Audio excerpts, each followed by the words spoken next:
أعوذ بالله من الشيطان الرجيم بسم الله الرحمن الرحيم تبت يدا أبي لهب وتب আল্লাহ রাব্বুল আলামিন বলেন তাব্বাত ইয়াদা আবি লাহাব ওয়া তাব আবু লাহাবের হস্তদ্বয় ধ্বংস হয়ে গিয়েছে ওয়া তাব্বা এবং সে নিজেও ধ্বংস হয়ে গেছে মা আগনা আনহু মালুহু ওয়া মা কাসাব মা আগনা আনহু মালুহু ওয়া মা কাসাব তার মাল তার ধন সম্পদ ওমা কাসাব সমাজে যে সে নেতা হিসেবে প্রতিষ্ঠিত হয়েছিল তার ক্ষমতা তার মাল সম্পদ তার সন্তান সন্ততি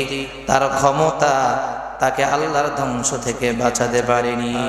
সূরাতুল লাহাবের তাফসীর করব ইনশাআল্লাহ।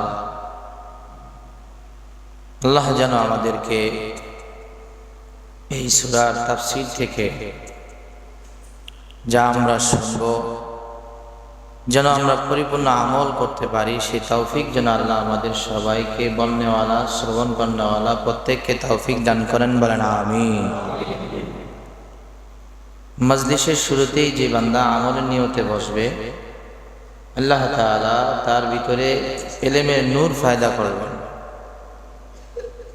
1 ঘন্টার বয়ান থেকে এ আল্লাহর বান্দা কিছু না কিছু সে অর্জন করতে পারবে। এজন্য যেহেতু সময় নিয়ে আসছি বসছি, সময়টা যেন কাজে লাগে, আমরা আমলের নিয়তে শুনবো। আল্লাহ আমাদের কবুল করেন, বলেন আমিন। সূরার নাম সূরাতুল লাহাব, এটাকে সূরা মাসাদও বলা হয়, সূরা আবি লাহাবও বলা হয়। যেহেতু কোরআনের মধ্যে এই সূরার মধ্যে তাব্বাত ইয়াদা আবি লাহাব শব্দ আসছে, এখান থেকে নামকরণ করা হয় সূরাত আবি লাহাব। অথবা আয়াতের শেষে আছে ফি জিদিহা হাবলুম মিন মাসাদ, এই মাসাদ শব্দ থেকে প্রত্যেকটা তাফসীরি কিতাবের ভিতরে মাসাদ শব্দটাই পাওয়া যায়। সূরাতুল মাসাদ আমরা যেটাকে সূরা লাহাব বলি, তাফসীরি কিতাবের মধ্যে আছে সূরা মাসাদ। যেহেতু মাসাদ শব্দের অর্থ হচ্ছে রশি, পাকানো রশি, এটা নিয়েও একটা ঘটনা আছে এখানে। এই দৃষ্টিকোণ থেকে এই সূরার নামকরণ করা হয় সূরাতুল মাসাদ। তাহলে লাহাব পাইলাম, যেহেতু পুরা আবু লাহাবের নামটাই আছে আবু লাহাব, আবু লাহাবও কেউ বলে সূরাতুল আবু লাহাব অথবা সূরাতুল লাহাব অথবা সূরাতুল মাসাদ, এই 3 নামই মোটামুটি এই সূরাটা প্রত্যেকটা মুসলমানের কাছে এবং যত তাফসীর গ্রন্থ আছে প্রত্যেকটি তাফসীর গ্রন্থের মধ্যে প্রায় 3টি নাম ব্যবহার হয়।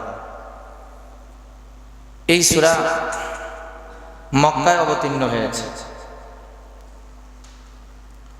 নবী করিম সাল্লাল্লাহু আলাইহি ওয়াসাল্লাম যখন হেরা গুহাতে ইকরা বিসমি রাব্বিকাল্লাযী খালাক খালাকাল ইনসানা মিন আলাক ইকরা ওয়া রাব্বুকাল আকরাম এর মাধ্যমে প্রথম ওহী পেলেন, তিনি চুপে চুপে দাওয়াত দিতে থাকেন।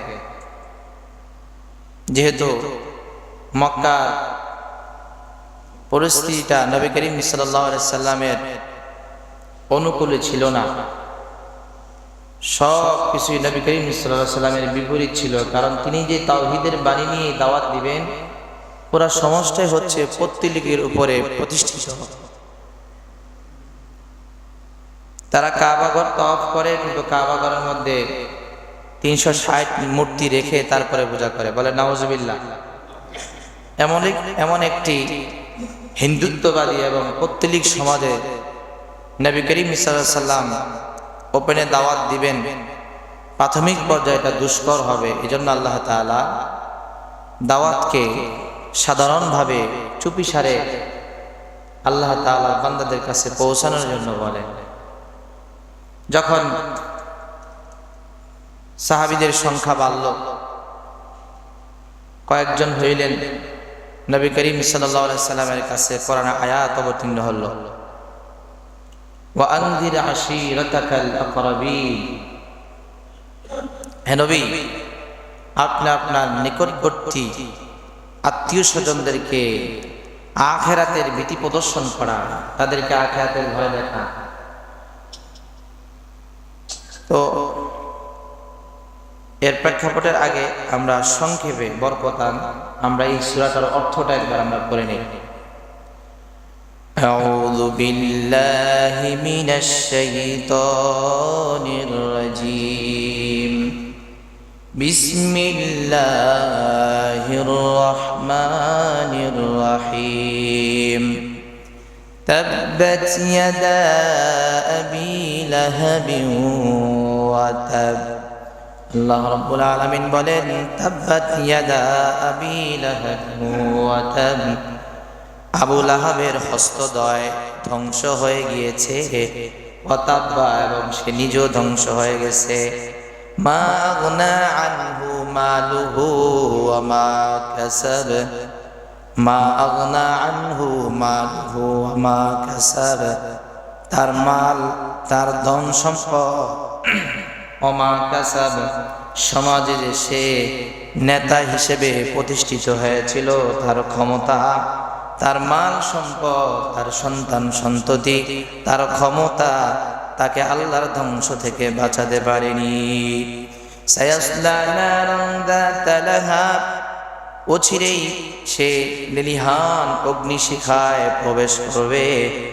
ইমরাআতুহু, তার সাথে তার স্ত্রীও প্রবেশ করবে। হাম্মালাতাল হাতাব, যে স্ত্রী হলো, তার স্ত্রী হলো হাম্মালাতাল হাতাব, খড়ি বহনকারী। ফি জিদিহা হাবলুম মিন মাসাদ। ফি জিদিহা আই ফি উনুকিহা, তার গর্দানের মধ্যে, ঘাড়ের ভিতরে, হাবলুম মানে হলো রশি, মিন মাসাদ মানে হলো পাকানো, তার গলার ভিতরে পাকানো রশি। এটা হলো মোটামুটি অর্থ। এবার আমরা প্রেক্ষাপট নিয়ে আলোচনা করব ইনশাআল্লাহ। এরপরে আমরা ইনশাআল্লাহ পরিপূর্ণভাবে এই সূরার প্রত্যেকটা আয়াতের তাফসীর আমরা করব ইনশাআল্লাহ। তো যখন আল্লাহ তাআলা নবী করিম সাল্লাল্লাহু আলাইহি সাল্লামের কাছে আয়াত অবতীর্ণ করলেন, ওয়া আনদির আশীরাতাকাল আকরাবিন, হে মুহাম্মদ সাল্লাল্লাহু আলাইহি ওয়াসাল্লাম, আর গোপনে দাওয়াত চলবে না। এখনই আপনি দাওয়াতের জন্য বের হয়ে যান। তবে আপনি সর্বপ্রথম আপনার নিকট আত্মীয়দেরকে, আপনার কুরাইশ বংশ যারা আছে তাদের কাছে আপনি কালিমার দাওয়াত দেন, দাওয়াত পৌঁছিয়ে দেন। পয়গম্বর আরবি সাল্লাল্লাহু আলাইহি ওয়াসাল্লাম এই আয়াত অবতীর্ণ হওয়ার পর খারাজা রাসূলুল্লাহি সাল্লাল্লাহু আলাইহি ওয়াসাল্লাম, আল্লাহর নবী নিজের ঘর থেকে বের হয়ে গেলেন। হাত্তা সাআদা আলা সাফা, আল্লাহর নবী সাফা পাহাড়ে গিয়ে উঠলেন। সাফা পাহাড়ে উঠে আল্লাহর নবী বলতে লাগলেন, ফাহাতাফা আই সাহা, জোরে আওয়াজ করে বলতে লাগলেন, ইয়া সাবাহা। আল্লাহর পয়গম্বর ইয়া সাবাহা বলে আল্লাহর পয়গম্বর ডাকলেন। এই শব্দটা কোন সময় ব্যবহার করা হয়? শব্দটা ব্যবহার করা ওহুয়া কালিমাতুন ইয়াকুলুহাল মুস্তাগীথ, যখন কোনো মানুষ বিপদে পড়ে, সাহায্যের প্রয়োজন হয়, তখন আরবরা সকালবেলায় বিপদ থেকে কাটার জন্য, সকালের বিপদের জন্য এই শব্দটা ব্যবহার করতে, ইয়া সাবাহা, অথবা ইউনাদি বিহা লিইনজার। আল্লাহর পয়গম্বর অথবা আরবের মানুষরা কোন একটা শত্রু দলের ভয়, শত্রু দলকে ভয় করে, ওই ভয় থেকে তার পরিবার পরিজনকে বাঁচাবার জন্য এই শব্দটা ব্যবহার করে, ইয়া সাবাহা, শত্রু দল আসতেছে, তোমরা সতর্ক থাকো। যখন আল্লাহর পয়গম্বর সাফা পাহাড়ে গিয়ে বললেন, ইয়া সাফাহা ইয়া সাবাহা, এ কথা বলার পর সকল মানুষ আশেপাশ থেকে পয়গম্বরের কাছে আসতে লাগলো। আল্লাহর পয়গম্বর আর একটু শব্দ বাড়াইয়া দিলেন।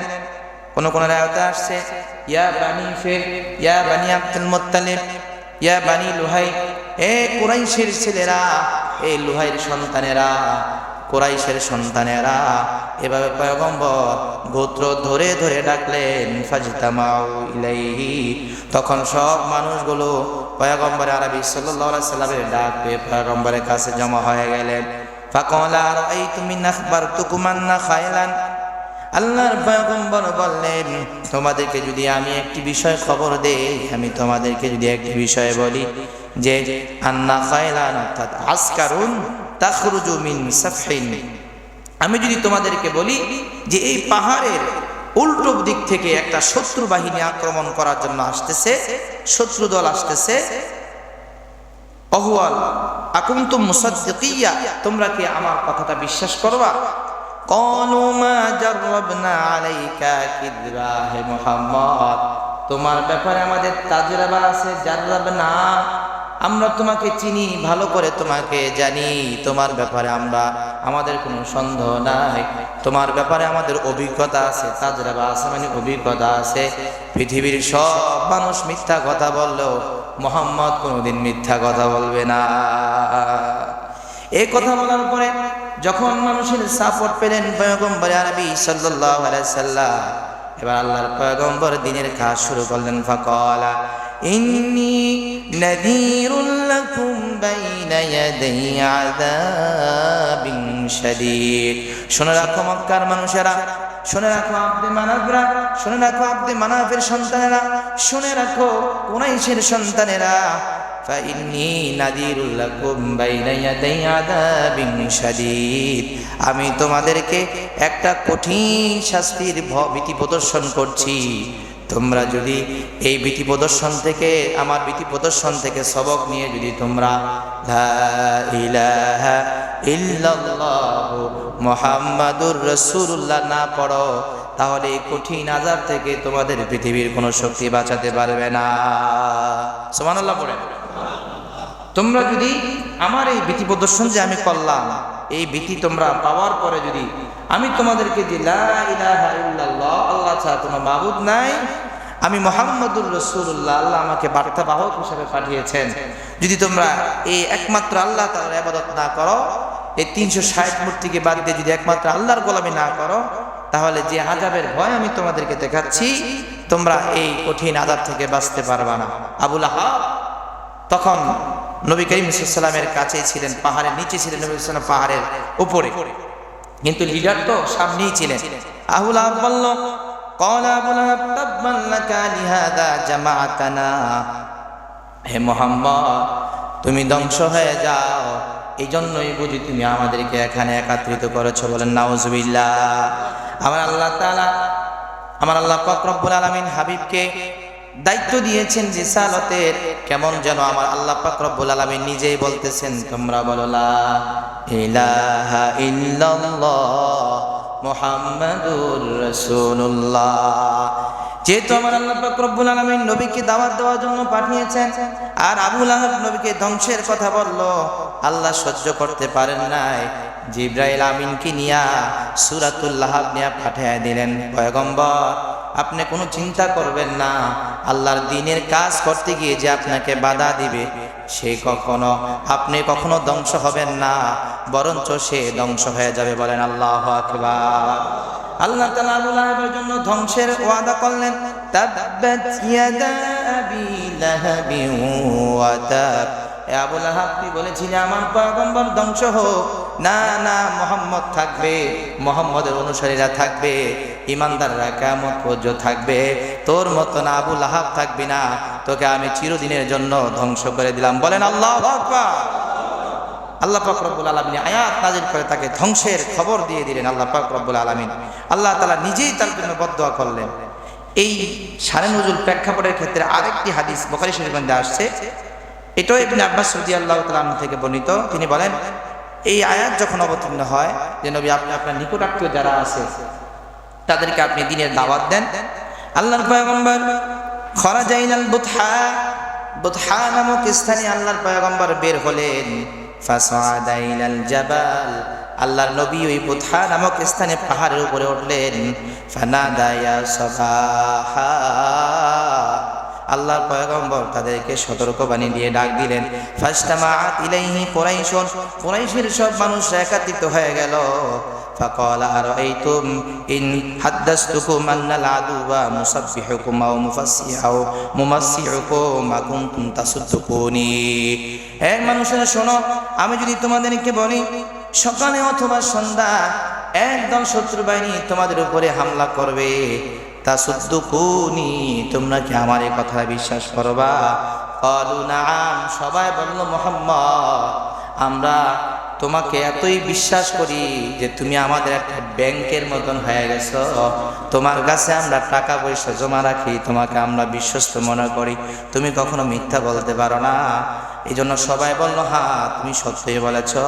এবার পয়গম্বর বলল তোমরা যদি লা ইলাহা ইল্লাল্লাহু মুহাম্মাদুর রাসূলুল্লাহ এটা যদি তোমরা না করো, অর্থাৎ একনিষ্ঠভাবে যদি আল্লাহর গোলামি না করো, তাহলে আমি তোমাদেরকে এমন একটা শাস্তির ভয় দেখাচ্ছি যে শাস্তি থেকে পৃথিবীর কোনো শক্তি বাঁচাতে পারবে না।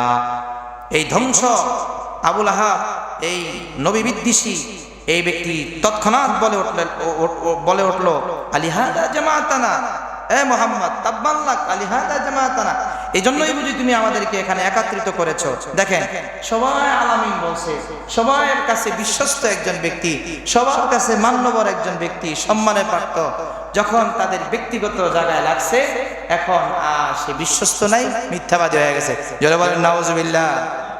সবাই স্বীকার করেছে আপনি আলামিন, আপনি বিশ্বস্ত, আপনার মতন সত্যবাদী আর কেউ নাই।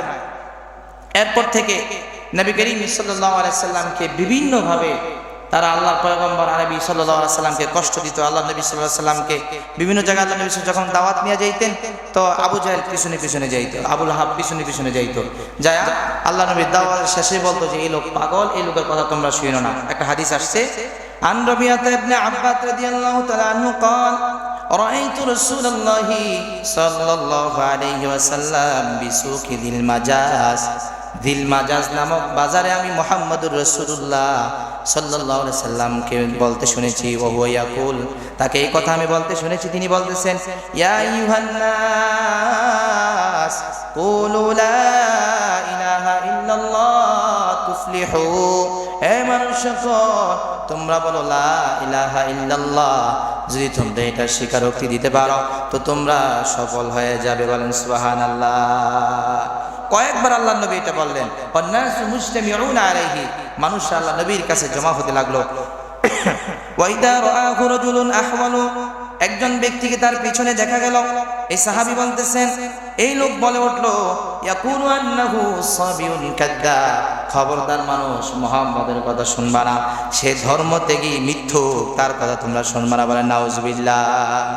তাদের পৌত্তলিক যে ধর্ম ছিল, মুহাম্মদ সাল্লাল্লাহু আলাইহি ওয়াসাল্লাম যখন এর বিরুদ্ধে কথা বললেন বাস তিনি ধর্মত্যাগী হয়ে গেলেন। খবরদার মুহাম্মদ কিন্তু ধর্মত্যাগী, তোমরা এর কথা শুনবা না। ফাকালাত মান হাদা, এই সাহাবী বলল ইনি কে?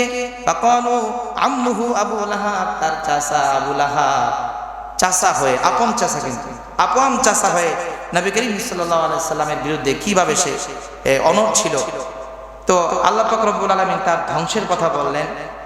এই আয়াত যখন অবতীর্ণ হয়, যখন উম্মে জামিল, আবু লাহাবের স্ত্রী উম্মে জামিল তার নাম, অর্থাৎ জামিলের মা, তার নাম হচ্ছে আরওয়া।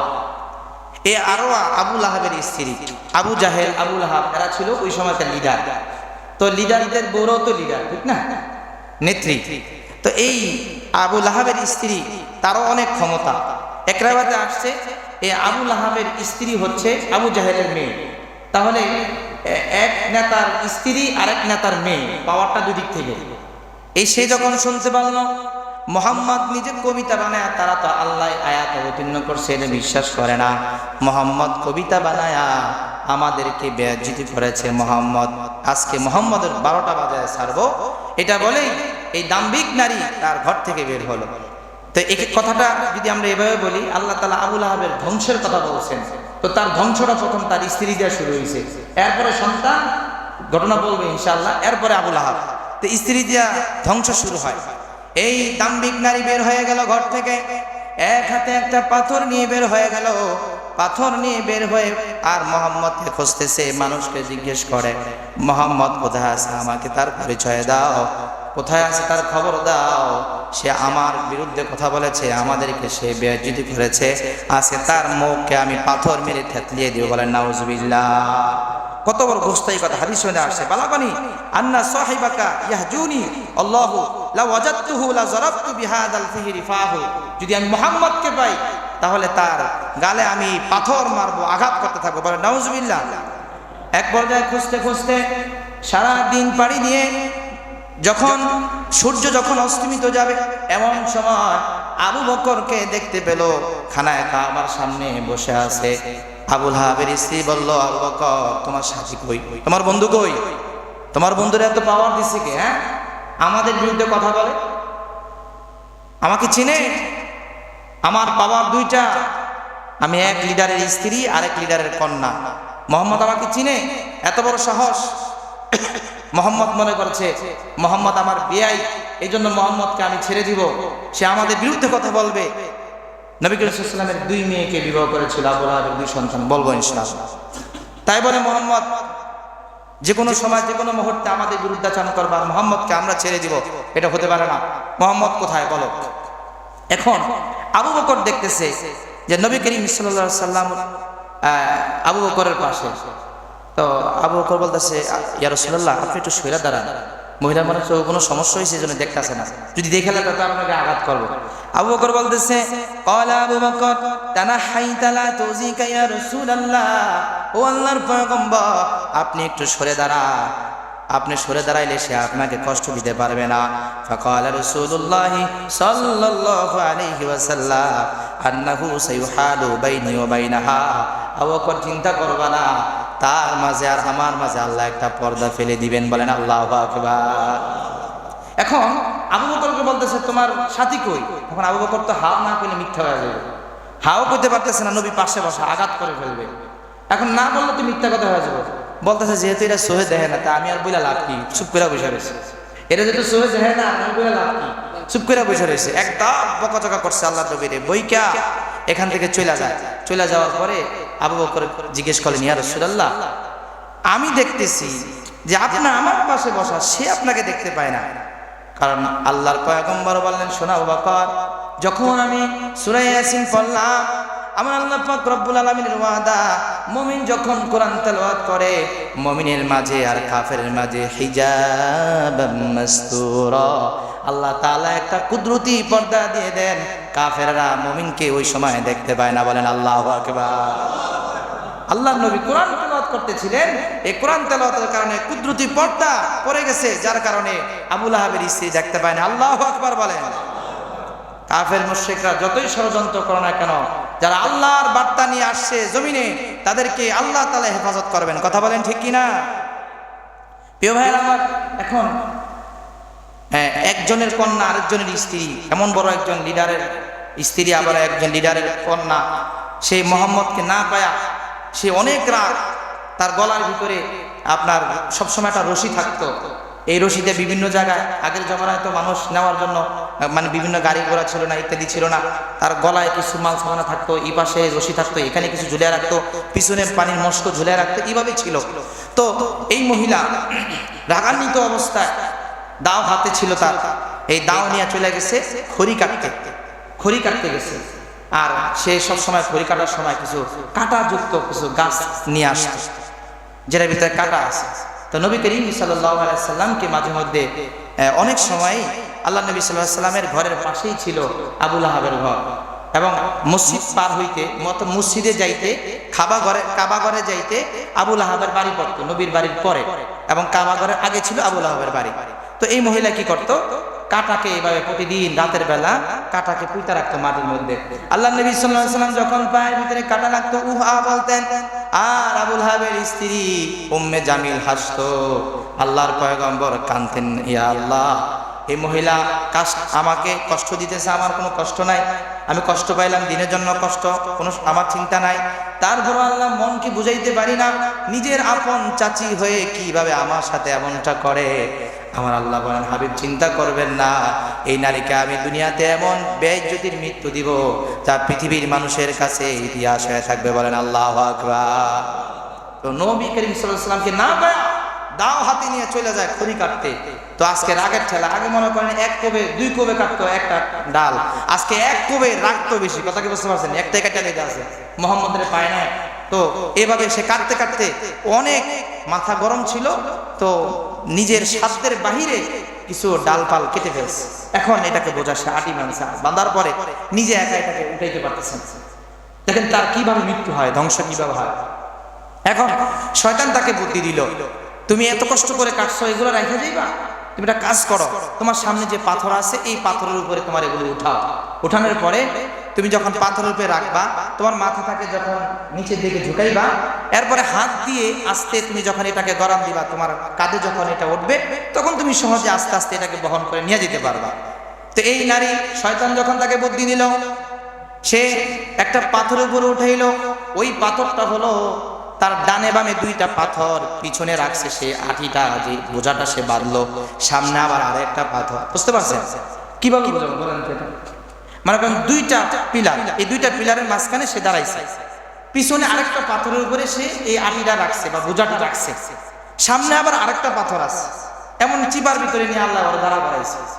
এবার যখন সে মাথাটাকে নিচু করছে, নিচু করার ফলে যে ফেরেশতারা কিতাবের ভিতরে লেখছে, ফেরেশতা জিবরাইল আলাইহিস সালাম তখন একটা ধাক্কা দিয়ে তার বোঝাটাকে পিছনের দিকে ফালাইয়া দিলেন। ওই যে রশির সাথে, তার গলার রশির সাথে বোঝার সাথে যে বাঁধ ছিল, যখন পিছনের দিকে পড়ে যায়, সে ডানও যাইতে পারে না পাথরের কারণে, বামও সরতে পারে না, সামনেও সরতে পারে না।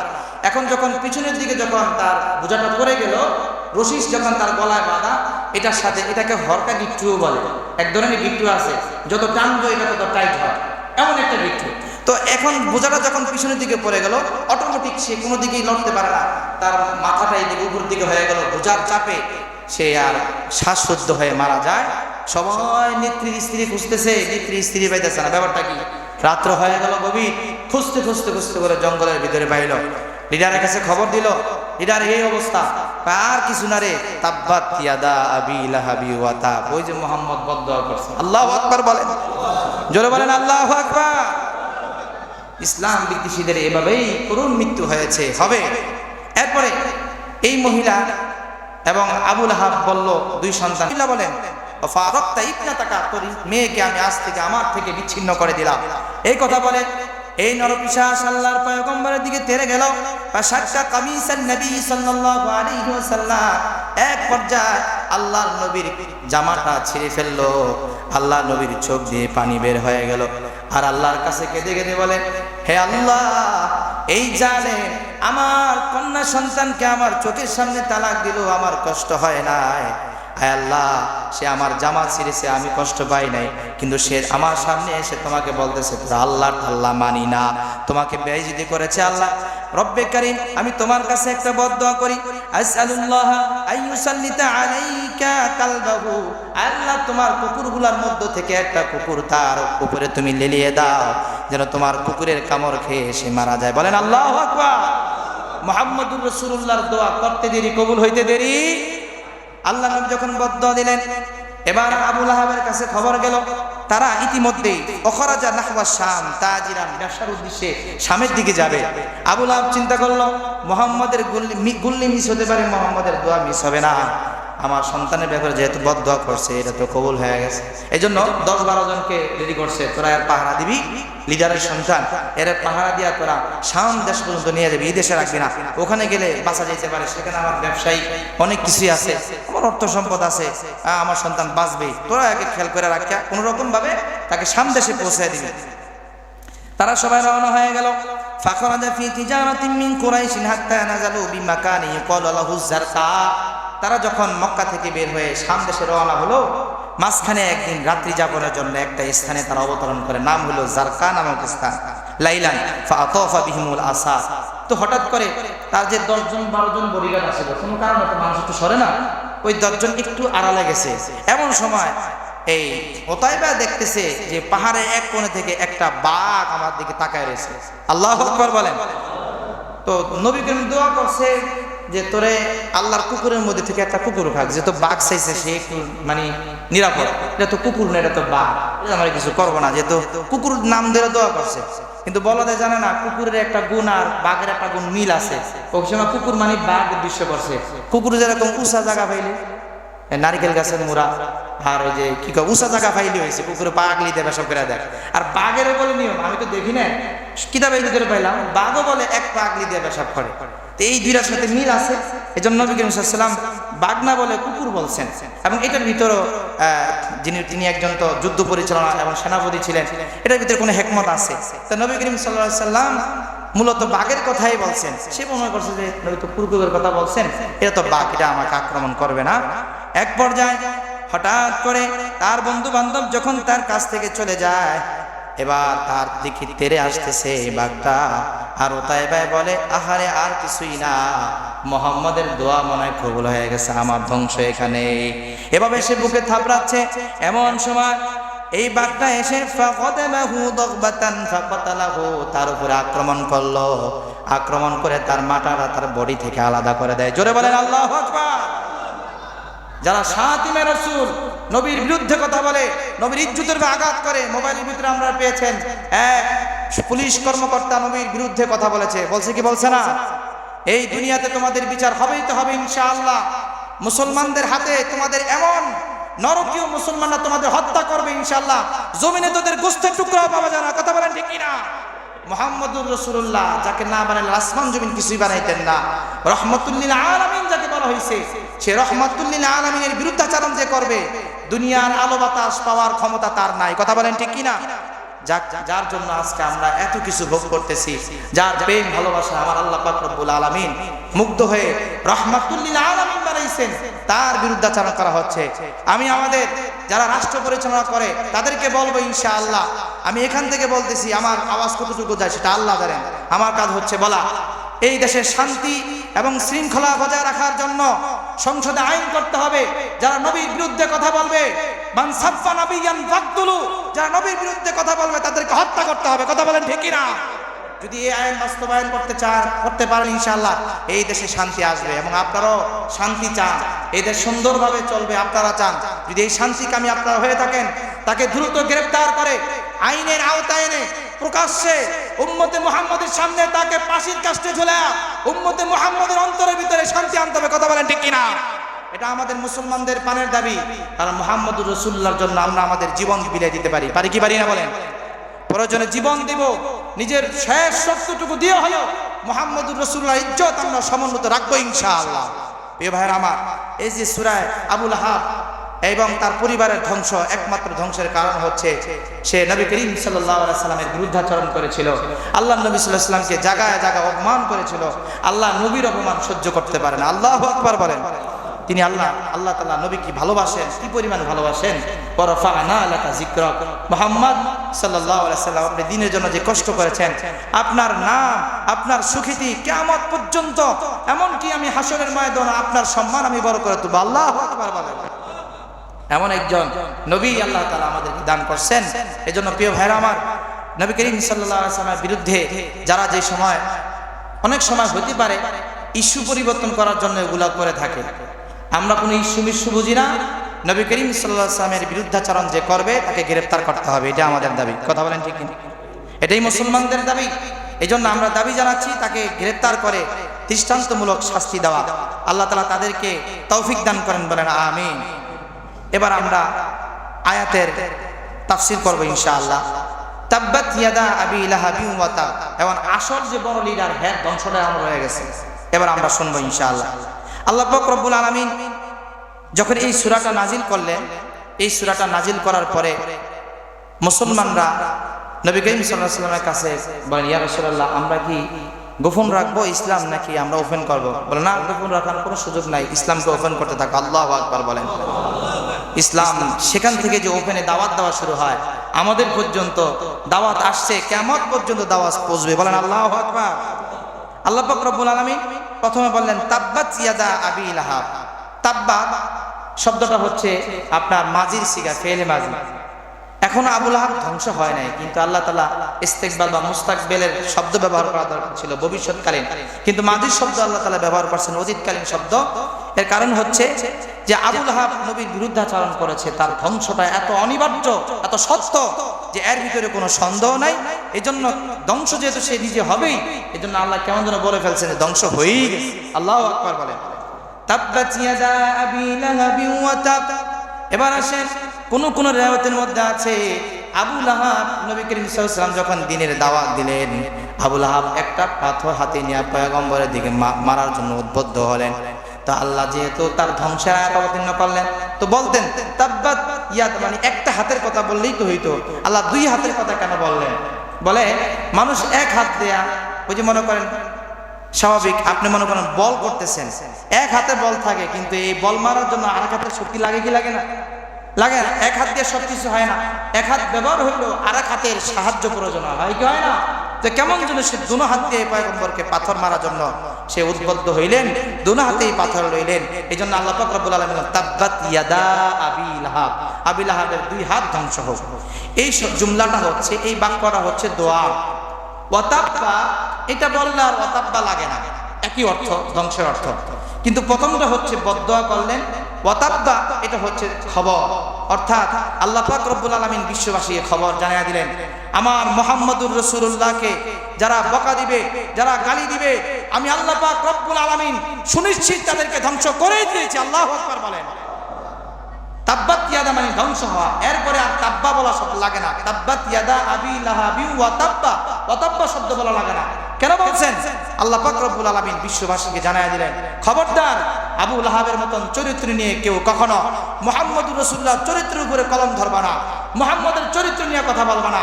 তাকে আমি আল্লাহ পাক রব্বুল আলামিন নিজ কুদরতি হাতে বানায়া তার সমস্ত সব জিনিস আমি কুদরতিভাবে হেফাজত করে এক উন্নত চরিত্রওয়ালা বানাইছি। এই চরিত্রের উপরে কলম ধরার পৃথিবীর কোনো মানুষের সাধ্য নেই। আল্লাহু আকবার বলেন। এরপরে আল্লাহ পাক রব্বুল আলামিন এই আয়াত অবতীর্ণ করার পরে আবু লাহাব মনে মনে ভাবলো আমার তো অনেক সম্পদ আছে, আমি লিডার, আমার সম্পদ আমাকে বাঁচায়া দিবে। হযরতে আবু বকর রাদিয়াল্লাহু তাআলা আনহু বলেন এই চিন্তা যখন সে করলো বা মানুষের কাছে যখন বলল, তার লোকদের কাছে আমার সম্পদের অভাব নাই, আমার সম্পদ আল মুহাম্মদের রবের গজব থেকে বাঁচায়া দিবে, সাথে সাথে আল্লাহ বললেন মা গুনা আনহু মালুহু ওয়া মা কাসাব। নারে আবু লাহাব, তুই আমি আল্লাহ পাক রব্বুল আলামিনের গজব থেকে বাঁচতে পারবি না, তোর মাল, তোর সম্পদ, ওমা কাসাব, তুই যা অর্জন করেছিলি। সমাজের লিডার ছিল আর কি, লিডার, ক্ষমতা। এই ক্ষমতা বলে মানুষ অনেক কিছু করে, ইমামদের উপরে কথা বলতে চায়, হ্যাঁ, ধার্মিক যারা আছে তাদের উপরে কথা বলতে চায়, কিছু দিয়া দিয়া তাদেরকে তাদের মতো বানাইতে চায়, হ্যাঁ, তাদেরকে তাদের পক্ষে নিতে চায় এবং ইমাম শব্দের উপরে আওয়াজ বড় করতে চায়। যারা ইমামদের উপরে আওয়াজ করে তারা টাক্কা বেয়াদব। কথা বলেন ঠিক কি না? কারণ নবী করিম সাল্লাল্লাহু আলাইহি সাল্লাম ছিলেন উস্তাদ, উস্তাদের কাছে ছাত্ররা ছিল, সাহাবায়ে কেরাম ছিল ছাত্র। ছাত্ররা মাসলা মাসাইল নিয়ে, দুনিয়ার কোনো কথা নিয়ে না, ধর্মীয় বিষয় নিয়ে মাসলা মাসাইল নিয়ে আপনার কথা বলতেছে। কথাটা নবীর আওয়াজের চেয়ে তাদের আওয়াজটা বেশি হয়ে গেছে। সাথে সাথে আল্লাহ পাক রব্বুল আলামিন কোরআন আয়াত অবতীর্ণ করে দিলেন লা তারফাউ আসওয়াতাকুম ফাওকা সাওতিন নবী ওয়ালা তাজহারু লা। খবরদার, খবরদার পয়গম্বর, আপনি আপনার সাহাবীদেরকে জানিয়ে দেন আপনি হলেন উস্তাদ, তারা হলেন ছাত্র, তাদের কোনো আওয়াজ যেন আপনার আওয়াজের উপরে না আসে, কারণ ছাত্র কখনো উস্তাদের উপরে আওয়াজ করতে পারে না, যে করবে সে বেয়াদব, কখনো হেদায়েতের নূর তার মধ্যে ঢুকবে না। বলেন আল্লাহু আকবার। এজন্য ইমাম যেহেতু বানাইছেন, এজন্য ইমামদেরকে কখনো তাদের উপরে কথা বলবেন না, তাদের উপরে আওয়াজ করে কথা বলবেন না। কাউকে সম্মানের জায়গায় দিয়া যদি সম্মান না দেন তাহলে এটাতে এক ধরনের বাচালগিরি হয়। কথা বলেন ঠিক কি না? হ্যাঁ, এক জায়গায় আজকে ঘটনা শুনলাম, মসজিদের সেক্রেটারি সাহেবের ছাগল মসজিদের ভিতরে ঢুকছে, এই জন্য ইমাম সাহেবের বিরুদ্ধাচরণ করার কারণে ইমামের গায়ে হাত দিয়েছে। বলেন নাউজুবিল্লাহ। এমন কিছু বেয়াদব আছে না? না, এই দেশে আছে। এই জন্য এই বেয়াদব গুলোকে বলবো, তোরা যদি হেদায়াত চাস তাহলে কখনো ইমামের সাথে বেয়াদবি করিস না। কথা বলেন ঠিক কি না? কারণ এরা নায়েবে রাসূল, এরা নবী করিম সাল্লাল্লাহু আলাইহি সাল্লাম যে মিম্বরে বয়ান করতেন, এরাও তোমাদেরকে সেই মিম্বরে বসে বয়ান করে। তোমার কাছে হালকা লাগতে পারে দেশীয় বা রাজনৈতিক কোনো কারণে, কিন্তু আল্লাহর কাছে তিনি একজন সম্মানিত। কথা বলেন ঠিক কি না? প্রিয় ভাইরা আমার, এই জন্য এখান থেকে আমাদের শিক্ষা, আমাদের ক্ষমতা, আমাদের লিডারগিরি, আমাদের নেতাগিরি, আমি অমুকের এই সেই ইত্যাদি আমাদেরকে বাঁচাতে পারবে না। প্রিয় ভাইরা আমার, এই যে আবু লাহাবের স্ত্রী, আল্লাহ পাক রব্বুল আলামিন সাথে সাথে বললেন সায়াসলা নারান যাতা লাহাবিন ওয়া ইমরাআতু, যে অচিরে আমি আবু লাহাবকে দুনিয়াতে তাকে লাঞ্ছনা দিবই, পরকালে আমি তার আল্লাহ তাআলা লিলিহান এক শিখা যুক্ত আগুনের ভিতরে আমি তাকে নিক্ষেপ করব। দুনিয়াতে তার মৃত্যু কিভাবে হয় এটাও বলি। বদরের যুদ্ধের পরে আবু লাহাব যখন দেখলো মক্কার অনেক কুরাইশরা শেষ হয়ে গেছে, আবু লাহাব মুহাম্মদকে ধ্বংস করার জন্য কত পরিকল্পনা করছে, করতে করতে করতে করতে সে এই জিদ রাগ ক্ষোভ আর জমায় রাখতে পারে না। শেষ পর্যন্ত বদরের যুদ্ধে সশস্ত্র বাহিনী 1000 বাহিনী পাঠাইলো। মুহাম্মদরা ছিল মাত্র 313 জন। এই 313 জনের কাছে যখন মক্কার কুরাইশরা পরাস্ত হয়, তখন আবু লাহাব নিজেকে আর কন্ট্রোল করতে পারে না। সেই রাগে ক্ষোভে মেন্টাল হয়ে যায়, পাগলের মতন হয়ে যায়। এক পর্যায়ে তার শরীরের ভিতরে পোকা ধরে যায়। আল্লাহু আকবার বলেন। এই পোকা ধরতে ধরতে, পচন ধরতে ধরতে তার সন্তানরা তার থেকে আলাদা হয়ে যায়। তার সন্তানের ভিতরে পরে যে উতবা ছিল, সে পরে কালেমা পড়ে মুসলমান হয়েছে। তার এক কন্যা সন্তান মুসলমান হয়েছে, কিন্তু ওতাইবা শেষ আর তার স্ত্রী শেষ। তো এক পর্যায়ে তার সন্তানরাও তার কাছে যায় না, গন্ধ হয়ে গেছে, মানুষও তাকে ধরতে আসে না, এমন পরিস্থিতি হয়ে গেছে। শেষ পর্যন্ত মরার পরেও মানুষ তার কাছে আসে না। এরপরে মক্কার মানুষের ধৈরা দুর্গন্ধ থেকে বাঁচার জন্য এক পাহাড়ি অঞ্চলে নিয়ে পালায় দেয়। আল্লাহু আকবার বলেন। আল্লাহর নবী গুস্তাখি যারা করবে, আল্লাহর নবী বিরুদ্ধাচরণ যারা করবে, তাদের ঘর হবে আবু জাহেলের ঘরের মতন বাথরুম। কথা বলেন ঠিক কিনা? এবং তাদের লাশ এই জমিনে পচবে, কুকুরও খাবে না। কথা বলেন ঠিক কিনা? আর মুহাম্মদুর রাসূলুল্লাহ আদর্শ আল্লাহ তাআলা আমাদের কাছে কত পবিত্র হিসাবে পেশ করেছেন। মুহাম্মদুর রাসূলুল্লাহ সাল্লাল্লাহু আলাইহি ওয়াসাল্লাম এই দ্বীনের জন্য কত কষ্ট করেছেন। হাসরের ময়দানে সব মানুষগুলো ইয়া নাফসি করে দৌড়াবে, সব নবীরা পর্যন্ত ইয়া নাফসি করবে। আর আমাদের নবী সাল্লাল্লাহু আলাইহি ওয়াসাল্লামকে আল্লাহ তাআলা সম্মান দিয়েছেন মাকামে মাহমুদা, প্রশংসিত একটি স্থান নবী করিম সাল্লাল্লাহু আলাইহি ওয়াসাল্লামকে দান করেছেন। সেই প্রশংসিত স্থানে দাঁড়ায় এই উম্মতকে বলে না আল্লাহু আকবার বলেন। এই উম্মত তোমাদেরকে মুহাম্মদুর রাসূলুল্লাহ মাকামে মাহমুদায় বলবে না। যারা নবীকে গালি দিবে তাদের বিরুদ্ধে লড়াই করতে আমরা বলবো না ইনশাআল্লাহ। তখন আমরা নবীর খাঁটি উম্মত হতে পারবো। চেষ্টা করবো ইনশাআল্লাহ নিজের স্থান থেকে শক্তি সামর্থ্য অনুযায়ী এর বিরুদ্ধে লড়াই করতে হবে। রাজি আছেন তো ইনশাআল্লাহ? সোশ্যাল মিডিয়াতে এগুলো ভাইরাল হচ্ছে, ওই সমস্ত জায়গাতে পোস্ট করবেন তাদের বিরুদ্ধে, কমেন্ট করবেন তাদের বিরুদ্ধে। এটা একটা আপনাদের ঈমানি দায়িত্ব। আল্লাহ আমাদের মানার তৌফিক দান করেন, বলেন আমিন। এরপরে আল্লাহ পাক রব্বুল আলামিন বললেন ইমরাতুহু, তার স্ত্রী। আল্লাহ পাক রব্বুল আলামিন আবু লাহাবের বিরোধিতা তো স্পষ্ট, তার স্ত্রী কি ছিল আরো মারাত্মক।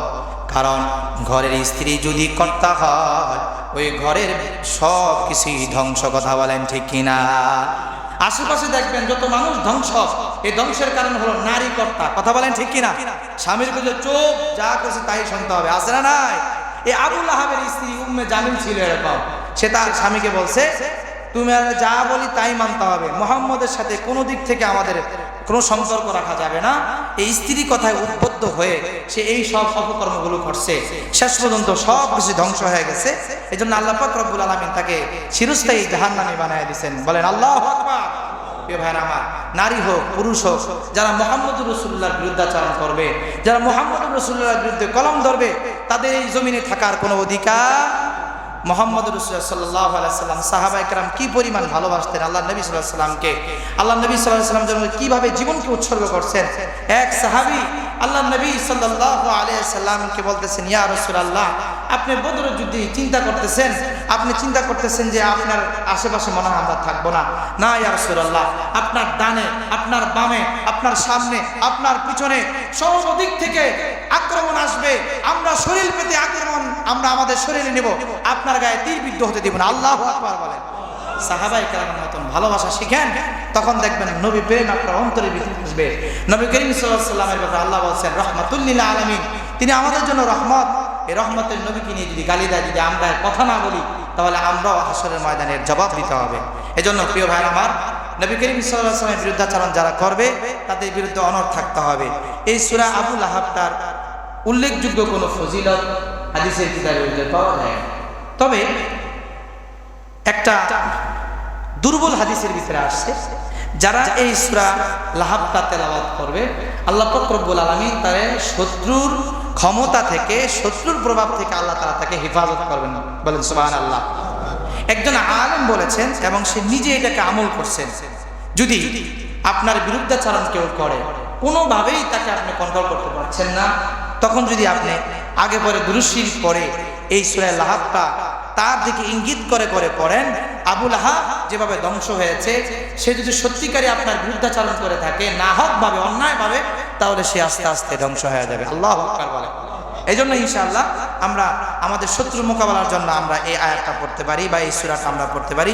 আল্লাহ পাক রব্বুল আলামিন যে তাফসীর করলাম আমাদের প্রত্যেককে আমল করার, মানার তৌফিক দান করেন, বলেন আমিন। প্রিয় ভাইরা আমার, আমাদের জীবনের শেষ লগ্নে আমরা যেন ঈমান নিয়ে মরতে পারি, এজন্য প্রতিদিন আমরা অন্তত একটা আমল করব, সাল্লাল্লাহু আলা মুহাম্মদ, বলেন সাল্লাল্লাহু আলা মুহাম্মদ। যে ব্যক্তি নিজের উপরে দুরূদকে লাজিম করে নেবে, আল্লাহ পাক রব্বুল আলামিন সকল প্রকার বালা মুসিবত থেকে তাকে হেফাজত করবেন, বলেন সুবহানাল্লাহ। দুনিয়া এবং আখিরাতের মুসিবত থেকে তাকে হেফাজত করবেন। নবী করিম সাল্লাল্লাহু আলাইহি ওয়াসাল্লামের উপরে বেশি বেশি করে দুরূদ পড়বেন। বিশেষ করে এক হাদিসের মধ্যে আসছে শুক্রবারে দুরূদ পড়ার কথা বেশি আসছে। এই শুক্রবারও আমরা দুরূদ পড়ব তো ইনশাআল্লাহ। আসরের পরে যে দুরূদ আছে এই দুরূদটা আমরা ইনশাআল্লাহ 80 বার পড়ার চেষ্টা করব। আল্লাহ পাক রব্বুল আলামিন আমাদের প্রত্যেককে আমল করার, মানার তৌফিক দান করেন। ওয়া আখিরু আলহামদুলিল্লাহ।